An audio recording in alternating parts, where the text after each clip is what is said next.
Hi everybody, welcome back to our channel. So we wanted to hop on real quick and talk to you guys about our newest daughter, Isalei. I know some of you guys have questions about some of the pictures that we posted or we sent about her tube that's in her mouth. So we just wanted to talk to you guys and lighten you guys up with all this information what's going on. Yeah, so we're just going to talk about our journey with what our baby had. So our baby had a rare condition called Duodenal Atresia or Duodenal Atresia. I don't think it matters how you pronounce it because we've come across many different doctors and every doctor has said it both ways or different ways. Some will say duodenal, some will say duodenal. You can look it up, but only about 1 in 5,000 babies have it. Not even 1 in 100, like 1 in 5,000. So it's pretty rare. And how they catch it is like a few different things. You can have something called polyhydramnios, which is where you have like too much fluid in your belly or in your uterus. And on some ultrasounds, your baby will have something called a double bubble, which is like a bubble in the stomach and a bubble in the duodenal. Or your baby could have Down syndrome and they'll check for duodenal atresia that way. But either way, there's like a few ways to catch it. For me, how they caught it was at my 32-week appointment. I was measuring really big. My baby was measuring at 39 weeks. So it was either we had a very large baby or something was wrong. So they sent me down to get extra ultrasounds. And from there, they found something called a double bubble, which is backed up fluid that was in her stomach and backed up fluid that was in her duodenal or duodenum. The duodenum is what connects the stomach to our small intestine. In our case, our baby's duodenum and the small intestine just fully didn't connect. So there was just a big gap in between those two things. And she had a lot of fluid backed up in her belly that was coming back out through her mouth because it couldn't fully pass through in her digestive tract. So it caused my belly to swell up a lot with that much fluid. And when they first caught it, they told us a bunch of different things. They told us your baby could be a preemie baby, your uterus could give out at any second because your uterus is just this giant muscle and it can only hold so much fluid.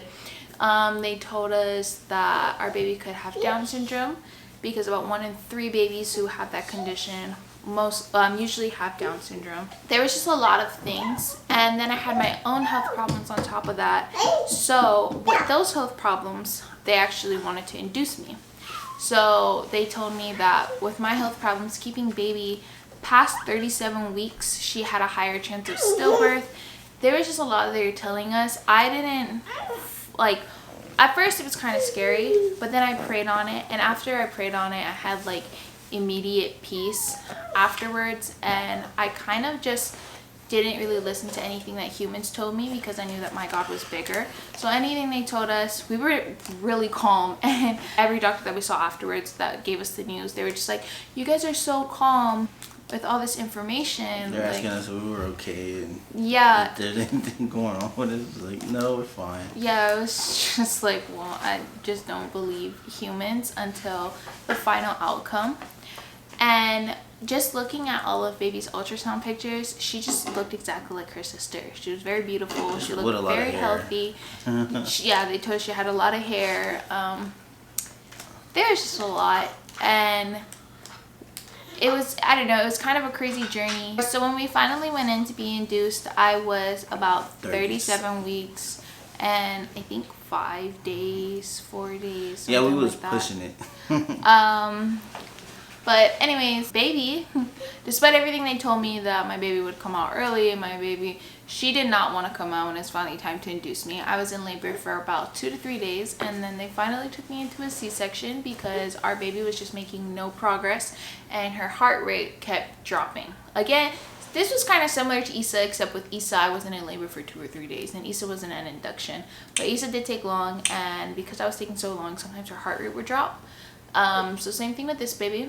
Sometimes her heart rate would drop, but it was days in, and then they finally took me into a C-section. Well, they also popped her bag. Yeah. And there's a lot of fluid that came out, and it was like a pool. Yeah, the nurse that we had weighed it, and it was like 18 pounds. Yeah, I had about 18 pounds of fluid inside of me. And it was heavy, and I carried it because she put it in a trash bag for me to hold on to how much fluid Kama was carrying. And man, she is strong. Yeah, baby herself was only about 6 pounds. And 3 ounces. So that means her placenta was only about 6 pounds. So, and I only gained 30 pounds with this pregnancy. So majority of that weight was just fluid. But yeah, it was a lot of water.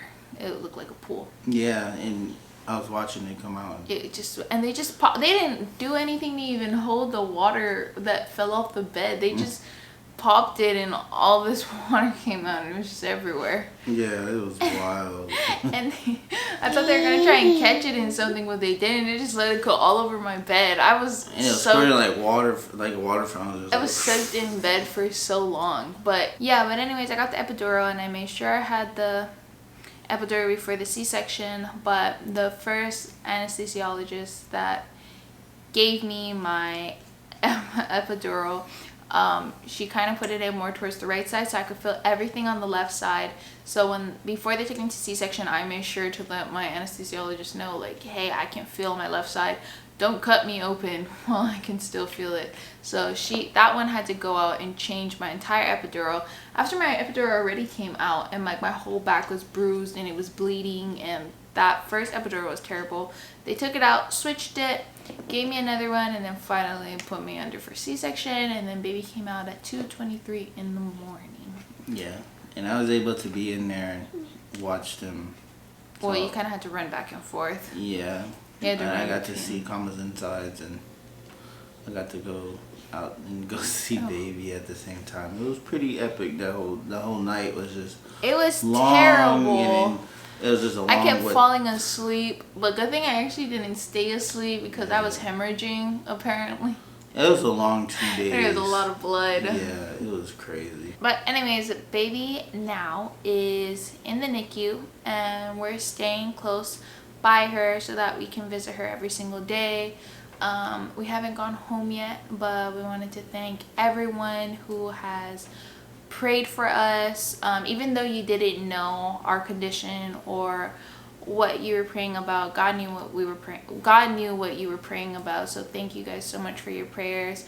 And we just can't wait to take her home. She's making progress. Also, I forgot to cover, somebody with this condition or babies with this condition, they also have to get surgery a few days after birth to correct and connect the duodenum and the small intestine. So that's what they did. They did surgery on her 2 days after she was born. Mm-hmm. They put her to sleep, and then they do the thing with the little microscopic. It was like a little microscopic surgery. It's pretty cool how they do it. But yeah, so she didn't really have scars, but she did have like little dots. It's very tiny. They're really good at what they do. So it's not gonna scar your baby or leave any kind of marks. It's just it might leave a small scar as they grow, mm-hmm. but when you first look at it after the surgery, it doesn't look super scary. Because I know that some parents might be so scared, like, oh my gosh, like, is my baby gonna have a big cut, like open cut mark or what? Like, no, it's just small, tiny They also marks. gave us like a beeper, and they would tell us how the surgery is going, so you could be updated while they're going, so you don't have to be like, thinking about what's going on, how's baby doing. They keep you updated, and they tell you everything's going fine. This is when the procedure's gonna start. And when they're done as well. But anyways, so after they get the surgery, it kind of depends on how the baby heals. Ew, you're gross. So after the surgery, it kind of depends on how your baby recovers. It could be anywhere from a few days that I've heard. But with Ensley, it probably took her closer to 2 weeks to see results. And at first, so after your baby's born and even after the surgery, they can't eat, so they're fed through IVs, and it's basically just being fed on like IV, no, I can't say IV fluids, but basically they that's how your baby is fed, through their IV. But it's not milk yet. It's not a breast milk, it's not formula milk. I'm not sure what they use, but that's how your baby gets fed and how your baby grows. And Ensley actually grew a lot on just her whatever they gave her, because she went from 6 pounds 3 ounces to 7 pounds. And now 2 weeks later, they finally took her tube out of her mouth, and then they started her on some breast milk. So what the tube was for was the suction thing to suck all the acids and stuff out of her, and it goes into like a bottle thing, and they just see how much it is, because there's some blood and stuff that would come out of the tube. But with that being out, she started, being great. But yeah, anyways, they found our condition late in about my 3rd trimester, when I was about 8 months pregnant. It was a long journey. Then we had our baby. She had surgery, and then she stayed in the NICU. She's still currently in the NICU 2 weeks later, and she's doing great though, and that's all thanks to God and no one else, and him putting great people in our paths. And thank you guys for the prayers. Thank you guys for blessing our little family and baby, And always checking up on us too. Yeah, and always checking up on us, and we appreciate everyone who does check up on us, even though we can't get back to everyone as much as we'd like. Thank you guys. But lastly, we have the raffle that we have to do. So the raffle is for everyone who bought diapers. So we also threw in everyone who bought the expensive stuff off of our registry, everything that was $100 and up. So Issa is supposed to pick the names, but Issa refuses to pick the names. I can show you guys the clips. We've tried so many times for her to pick a name from this, and she hasn't. We even put it in her little bucket so that she would pick some names, and she would not pick the names. So drum roll, please. okay,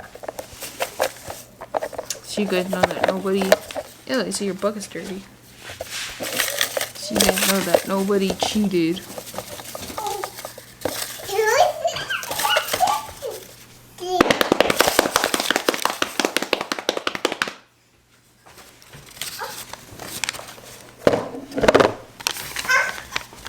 Oh, anti-hairlet one. Oh, anti-hairlet from Hawaii. Should we pick a second one? Yeah. For the people that did diapers. Okay. Okay. So that was for our expensive raffle. This is for our diaper raffle, and drum roll, Issa.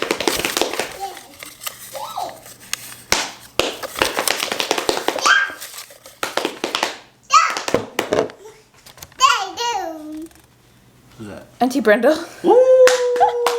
It's not showing. Auntie Brenda. It won't focus. Why won't it focus? I'm trying so hard to focus it, and it won't focus. It focused for Auntie Harley. It doesn't want to focus for Auntie Brenda. Sorry, Auntie Brenda. It won't focus for you, but you still won something. Wait, what's Auntie Harlet's last name? Vieira. Okay, so our two winners is Auntie Harlet Vieira from Hawaii and Auntie Brenda Bustillos from California. It's Bustilos. Bustillos. Bustilos. Bustillos. No, it's Bustillos. Bustiagos. It's Bustillos. Bustiers. Oh, I spilled the cereal. But anyways. Wait, did I say that right though? What? Auntie Harlet Vieira from Hawaii, or do I have to say that? But congratulations to, hey! I'm not supposed to be even holding babies after a C-section, but this one is just too kind. But congratulations, everybody, and thank you all for all that you guys do. Peace.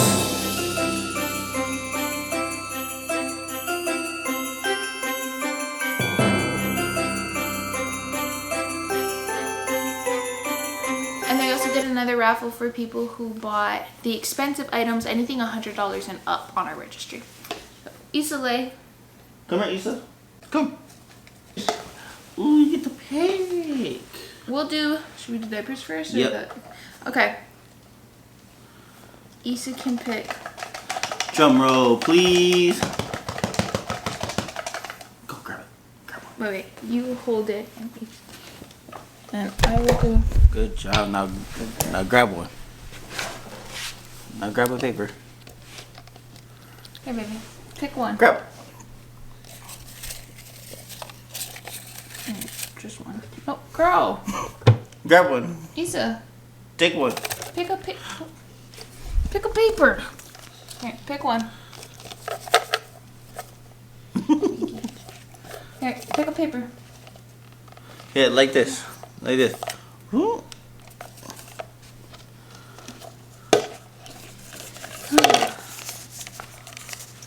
Come on, back over. Now pick.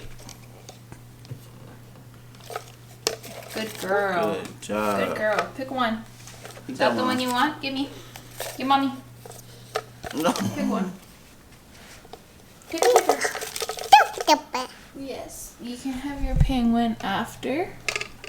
Pick a piece of paper. Pick one. No, like this. No, Issa. let's do the expensive people now. Or the expensive gifts. Issa, what? Issa. Pick one and give it to Dad. Pick one. Like this, and then grab one out, okay? And grab one out. Drum roll. Now pick one. No, Issa. Issa, look. Ooh. Ooh, paper. Now pick. Now pick. Pick. Grab a piece of paper. Grab it, and then put it. There you go, too. There you go. Just take it. Just take it. Grab it. Grab it. Ready?